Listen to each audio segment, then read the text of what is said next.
Chrome DevTools isn't the only way to debug your website. Other browsers have much to offer too. So today, let's learn about 9 DevTools tips and tricks in Firefox, Edge and Chrome.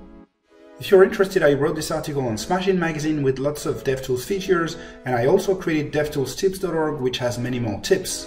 So let's get started. When you make a lot of CSS changes in DevTools across many different nodes and different CSS properties, it's hard to remember where those changes were. In Firefox, you can simply export all of these changes by going to the Changes panel, and you can choose to either copy a single rule by clicking on the Copy Rule button, or copy all changes by clicking on the Copy All Changes button. Next, in Edge DevTools, you can click on the A icon at the bottom of a CSS rule to open the font editor pop-up, and from there you can change many different font properties and also convert font size units. You can choose between em, rems, pixels, etc. to change the actual length of the font size. Next, in Chrome DevTools, you can increment or decrement CSS sizes by holding the up or down arrow keys on the keyboard, and you can also hold Ctrl, Shift or Alt to change the incrementation step. Next, in Firefox, you can make the UI smaller or bigger by using the Ctrl- and Ctrl+ keyboard shortcuts.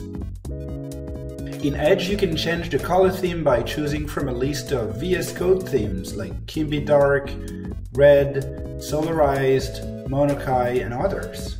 Next, in Chrome, you can edit box shadow in CSS without having to remember the syntax. You can just use the box shadow swatch in the CSS styles panel and then drag the different sliders to change the shadow effect.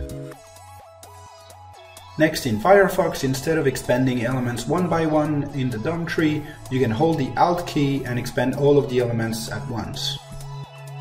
In Edge, you can see your page in 3D. Click the plus button to open the 3D view panel, and then you can navigate through your page in 3 dimensions.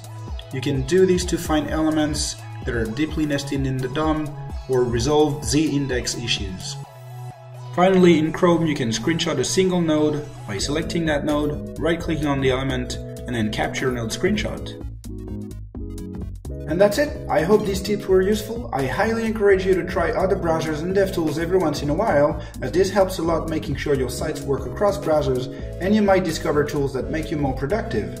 If you have tips of your own, please let me know in the comments. Thanks for watching.